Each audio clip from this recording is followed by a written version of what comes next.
This is a clinical training video based on the Oxford University Hospital's Major Haemorrhage Protocol, brought to you by Oxford Medical Videos and Oxstar.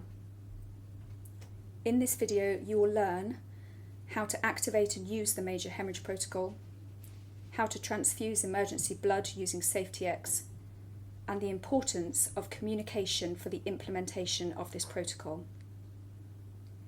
You are asked to see a patient on the emergency admissions unit admitted to the ward by a colleague that morning.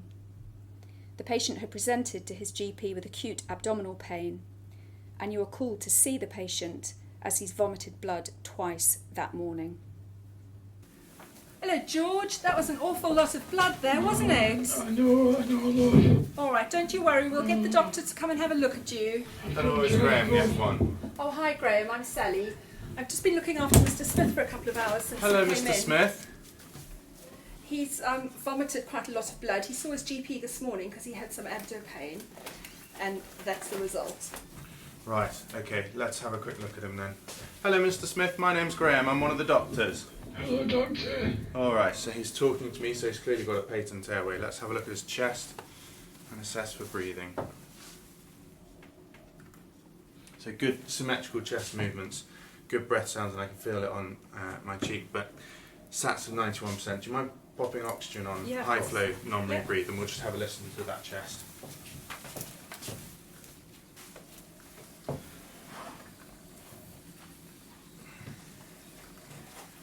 All right, George. Here's a little bit of oxygen just to make you feel a bit better. Okay, nurse. There you go. Okay, so his chest sounds fine anteriorly, actually.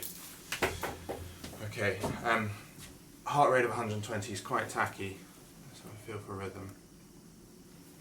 So his rhythm's regular, actually, but blood pressure's down to 87/56, and he's pretty cold and clammy. Okay. I think with the blood loss that he's just had, we ought to activate the Major Haemorrhage Protocol. All right. So if you could call 4444 Sure. and activate the Adult Major Haemorrhage Protocol, and then could you call my reg?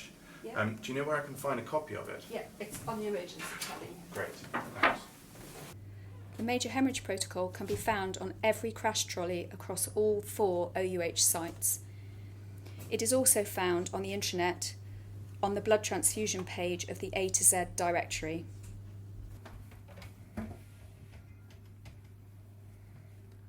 Hello, emergency phone. Oh, hi there. Could we activate the Major Haemorrhage Protocol for EAU, please? Yes, that's fine. Major Haemorrhage Protocol, EAU. I will get the porter to go to the blood lab and put you through to blood transfusion. Thank you very much. Hello, transfusion.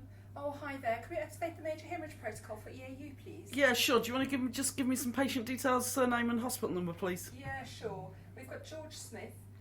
His hospital number's 12345678. That's fine. And what's wrong? Oh, he's vomiting loads of blood. Okay, that's fine. The porter should be here shortly. Brilliant. Thank you very much. Thanks. Bye. Bye.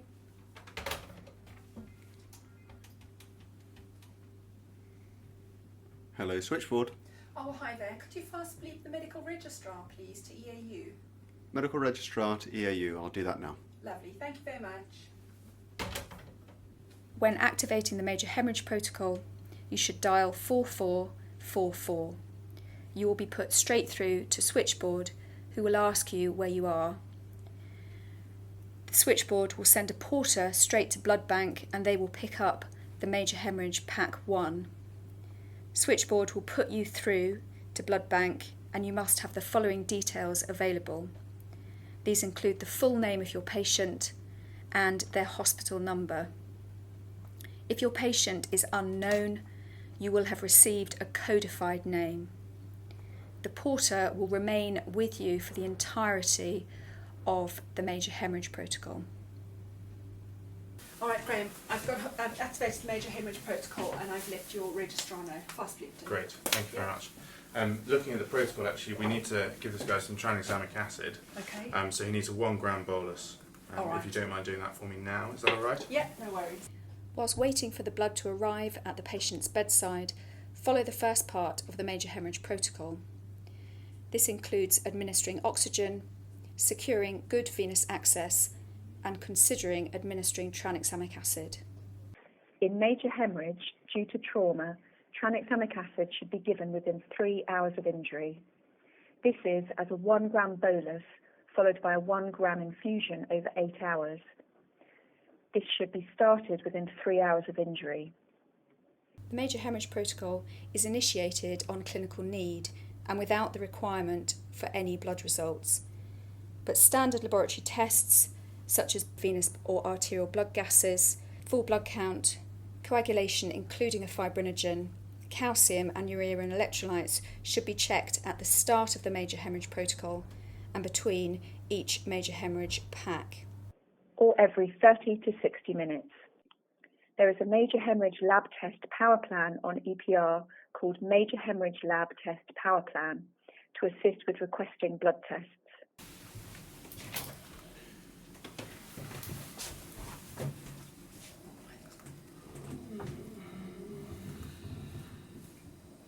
All right, just a little injection, George. Hopefully you'll be feeling better soon.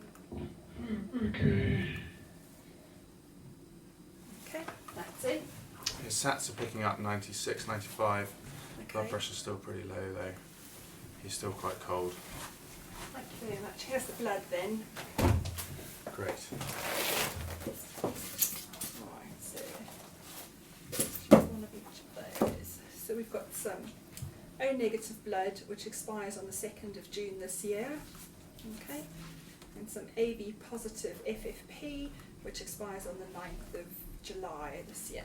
Brilliant. Thank you very much. Trying to hang those up and I'll just... Yeah, I do just need to check them here with the Safety X. Yeah.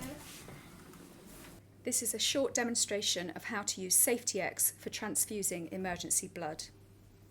Switch the machine on, press the transfuse bar, press the emergency transfusion bar. It will then prompt you to scan your own name badge. You should then scan the patient's wristband that must be on the patient. You will then verbally check with the patient if they are able, their name and date of birth. If the patient is not able to do this, you must check these details against the wristband. Once checked, tap the emergency transfusion bar. Then you should scan the unit number and then the product code of the unit you wish to transfuse. This is the unit code and the product code to be scanned. You should then check the unit number against the blood bag. Safety X will then ask you whether you want to transfuse another product at the same time. If you do, then scan again. You are then ready to hang the blood. Safety X will prompt you to ask whether you want to print a label to put in the patient's notes, but this is not a requirement as this has already been logged on EPR.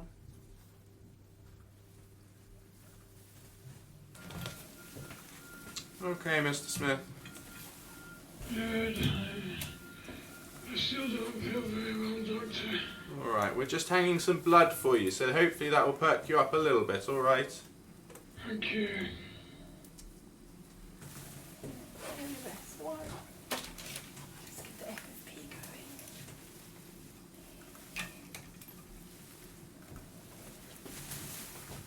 going. Did you call for the medical registrar? Hi, I'm Graham. I'm one of the F1s. Thanks for coming. This is Mr. Smith. He's a 68-year-old gentleman who's just had a big upper GI bleed. The background on the patient is not very much really. Fit and well, went to see his GP this morning with a bit of abdominal pain. So I've assessed him. Airway's patent, he's maintaining his own airway. Breathing, his SATs were a bit low, and so we put on some high flow oxygen. It was about 92 earlier, but we picked up, as you can see, to about 96. Cardiovascularly, it's a bit of a worry. He's tachycardic 120, but it's regular. Blood pressure's dropped to about 90 systolic. He's cold and clammy.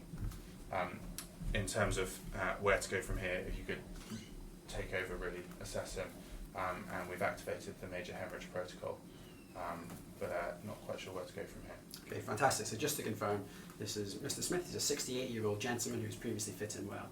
He's come in today and has suffered from an upper GI bleed. Yeah. You've correctly identified signs of hypovolemic shock and you've administered a bolus of tranexamic acid, and we currently have pack 1 of the major hemorrhage protocol running, and it is within time. Yeah. So that's excellent, thank you very much. It's most likely that this gentleman is going to require ongoing like-for-like replacement of blood products. So, Porter, if I could ask you to go back up to blood bank and collect pack 2. Sally, if I could get you to phone blood bank and ask them to release MHP pack 2. Sure. Blood results, once available, should be used to adjust the transfusions given to your patient. Well, thank you everyone. The patient has now stopped bleeding and is hemodynamically stable. We can therefore stand down the major hemorrhage protocol. Sally, please will you phone blood bank and let them know that the major hemorrhage is over and they will be returning any unused blood products to them as they are still viable and within the time limit. Thank you. Porter, we're now finished with the major hemorrhage. Could you please return the blood products back to blood bank, please? Graham, now that the acute event is over, we have to decide whether Mr. Smith is suitable for thromboprophylaxis. Okay. My assessment currently is that he is not suitable for dalteparin. However, I would like you to review him again before the end of your shift to ensure he remains stable.